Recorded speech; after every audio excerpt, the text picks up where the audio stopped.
It's hard to think of any game that manages to deliver visceral emotion better than Hellblade: Senua's Sacrifice, not to mention its remarkable representation of psychosis. In fact, I'm going to say that there are none, and it was realistically only ever going to be a sequel from the same team at Ninja Theory that would even come close. Well, almost 7 years later, that sequel is finally here to see a stronger, more confident Senua set out across Viking-ruled Iceland, this time with more purpose and a better understanding of her own condition. Senua's psychosis is now not just something she has to fight against, it's more a part of her, and I love how the narrative leans into this. Listen to us, you know better. Find the survivor. He is trying to trick you. Voices of the Furies are still here, of course, as is the phenomenal binaural audio that made them so effective the first time. With the technology applied to the whole game now, this is an even more immersive audio experience. You really should take the loading screen advice and play this game with headphones. I warn you. Gameplay feels largely like more of the same, with similar environmental puzzles, while combat is now more about one-on-one encounters. This could be seen as being scaled back in some ways, or just a more calculated, deliberate and brutal experience. Either way, the state-of-the-art motion capture again gives it all a very grounded feel. By far the biggest upgrade of this long-awaited sequel is undoubtedly in the visuals, as the move to Unreal Engine 5 has really helped take the game to another level. It looks nothing short of incredible, and the seamless transition between gameplay and real-time cinematics only adds to the immersion. As you might expect, this makes it perfect for virtual photographers, and Ninja Theory certainly haven't forgotten about the photo mode either. With the first game already boasting some excellent and novel features to build on, the photo mode in SENUA'S Saga Hellblade 2 gets some great upgrades that make it one of the best out there.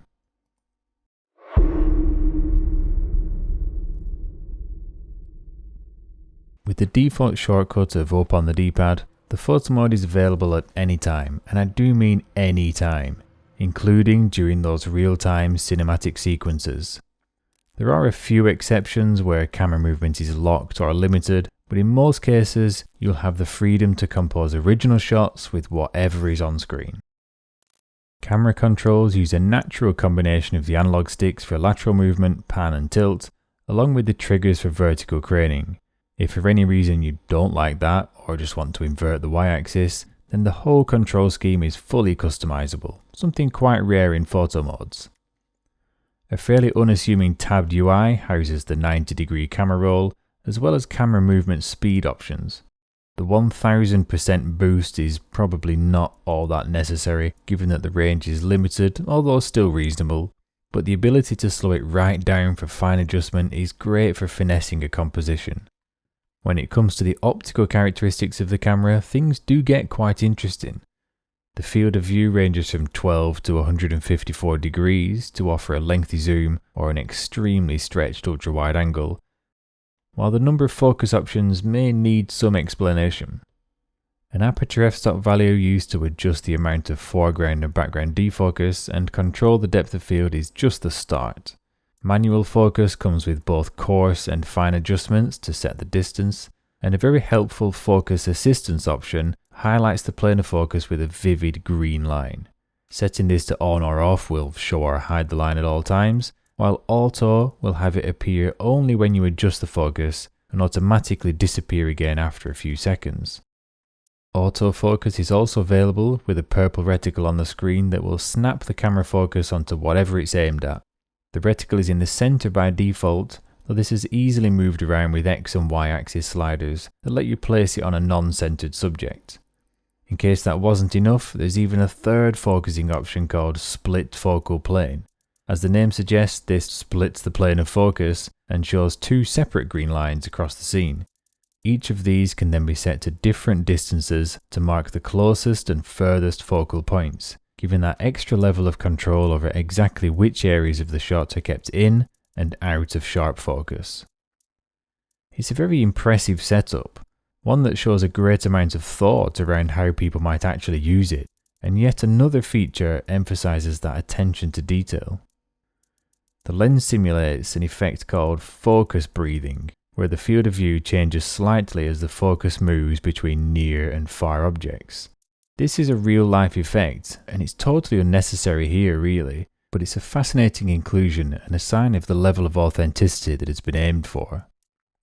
Not all optical effects are quite so desirable though, such as the permanent barrel distortion that is easily noticed on the curved lines of the ordinarily straight thirds grid, or the fairly invasive chromatic aberration which cannot be disabled, at least not without modifying the INI files on PC.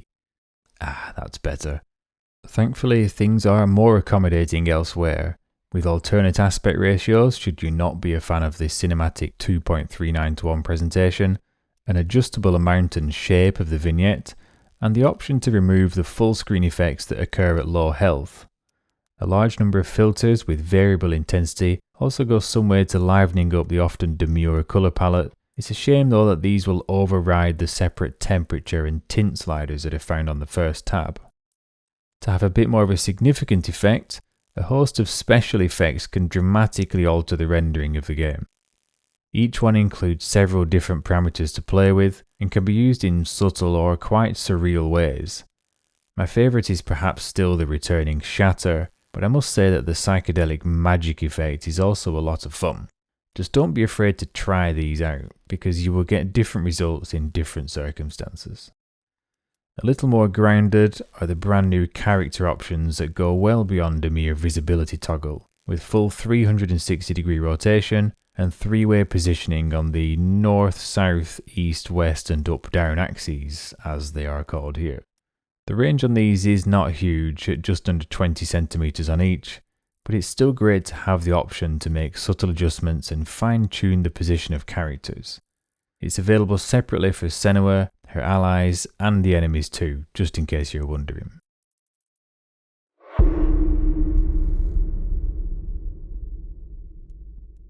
The most obvious upgrade for Ninja Theory's new photo mode is the addition of a full 3-point lighting setup. Split across 2 tabs of the UI, this lets you add up to 3 lights into any scene with variable intensity, hue and saturation. Lights are visualized with big bulbs on screen and are freely moved around or through objects for easy placement. They're omnidirectional though, which can be a problem sometimes, but a couple of extra illumination modes are included as an alternative to directional spots. The default mode lets light fall onto everything, as you might expect, while the characters only does exactly as it says to remove any unwanted illumination on the surroundings. The third option is called Ignore Fog and disables the volumetric lighting effects from that added light, useful for avoiding the unnaturally visible cone of light that can be created from the otherwise invisible light source. Again, it's things like this that show an understanding of how these tools will be used, and it doesn't even stop there.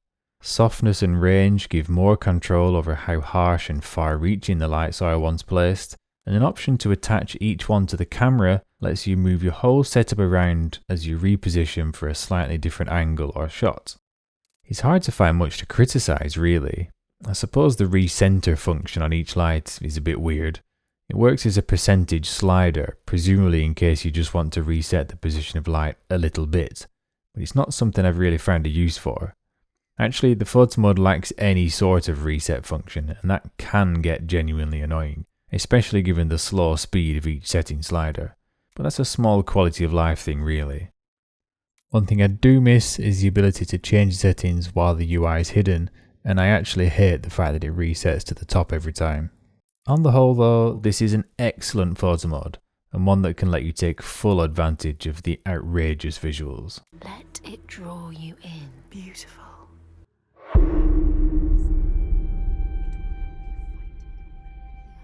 SENUA'S Saga Hellblade 2 may be the best looking game in existence right now.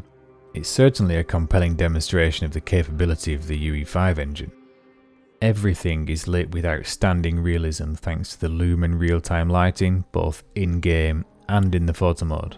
The rocky Icelandic locations make great use of nanite geometry, and character models are so impeccably detailed that they stand up to even the closest scrutiny.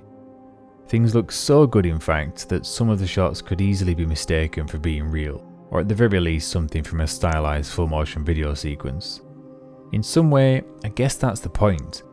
The full motion and facial captures are at the cutting edge of translating real-world performance into the game, and this is a great chance to capture them photographically. Detectable body language and facial expressions convey the believable struggle of combat, or lend some profound truth to the intense emotions on display. That access to raw emotion really sets this game apart when it comes to its potential for stirringly powerful shots. Add in some of the interesting effects and render modes too, and there's a huge scope to capture surreal imagery that plays perfectly into the narrative around mythology and affectations of the mind. Some shadows don't want to scare you. It's important not to overlook the significance of having full camera and photo mode access during cinematic sequences too.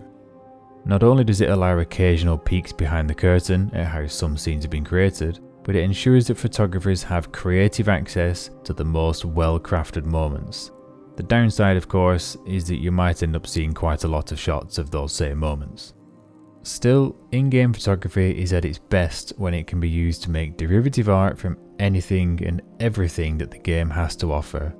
Having that creative freedom all of the time is a crucial aspect in embracing the full potential of the art form and releasing it from the limitations that are commanded by gameplay itself. Ninja Theory, at least, seems to see the bigger picture.